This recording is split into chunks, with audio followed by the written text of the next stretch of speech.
સરકારી જમીનનું દબાણ હટાવ્યું તો ભડિયાદ કાંટા પાસે સરકારી જમીનનું દબાણ હટાવ્યું છે। મોરબી જિલ્લામાં સરકારી પડતર જમીન દેખી નથી કે તેના ઉપર દબાણ થયું નથી, એટલે મોટા ભાગની સરકારી જમીનમાં પેશકદમી થઈ ગઈ હોય તેવું જોવા મળે છે। પણ તંત્ર દ્વારા હવે સરકારી જમીન ઉપર થયેલા દબાણો દૂર કરવા માટે તૈયારી કરી દીધી હોય તેવું લાગી રહ્યું છે, કેમ કે મોરબી શહેરમાં સામાકાંઠા વિસ્તારના ભડિયાદ ટાંકા પાસે સરકારી જમીનમાં થયેલ દબાણ હટાવવા ડિમોલેશનની કામગીરી હાથ ધરવામાં આવી છે। આ બાબતે વાત કરીએ તો મોરબી તાલુકામાં દબાણ દૂર કરવા માટે તાલુકા મામલતદાર દ્વારા દબાણ હટાવવાની કામગીરી હાથ ધરી છે, જેમાં ભડિયાદ કાંટા પાસે સરકારી જમીનમાં થયેલ ગેરકાયદેસર દબાણોને દૂર કરવા માટે જેસીબી સહિતના વાહનોને સાથે રાખી દબાણ હટાવ્યું હતું। ત્યારે ગ્રામ્ય મામલતદાર નિખિલભાઈ મહેતાની આગેવાનીમાં કાચા પાકા મકાનનું ડિમોલેશનની કામગીરી હાથ ધરવામાં આવી છે। કોઈ અનિચ્છનીય બનાવ ન બને તે માટે પોલીસ બંદોબસ્ત ગોઠવીને પણ સાથે રાખવામાં આવ્યું છે। અહીં એ વાત જણાવી દઈએ કે હજુ ઘણા સરકારી ખરાબાની જમીનમાં પેશકદમી થઈ ગઈ છે, તે દબાણ દૂર કરવામાં આવશે કે નહીં તે આવનારો સમય જ બતાવશે।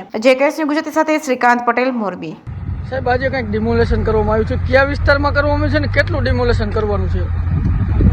મોરબી તાલુકાના ભડિયાદ ગામે પંચાયત દ્વારા 2009-10માં જે લાભાર્થીઓને પ્લોટ મંજૂર થયા હતા તે આપવા માટે નવું ગામતળ નીમ કરવાની માંગણી સર્વે નંબર 115/1 કરી છે।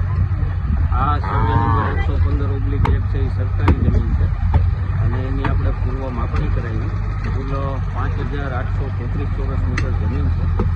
પૂર્વ માપણી કરાવતા આ જમીનમાં નાના મોટા કાચા પાકા દબાણો ધ્યાનમાં આવ્યા કે જેમાં વાડા અને એવું બધું ધોરણ રાખવાનું ને એવું બધું હતું, એટલે આ આસામીઓને લેન્ડ રેવન્યુ કોર્ટ વેબસાઇટ મુજબની નોટિસ આપી એમને સાંભળા પુરાવા રજૂ કરવાની તક આપી।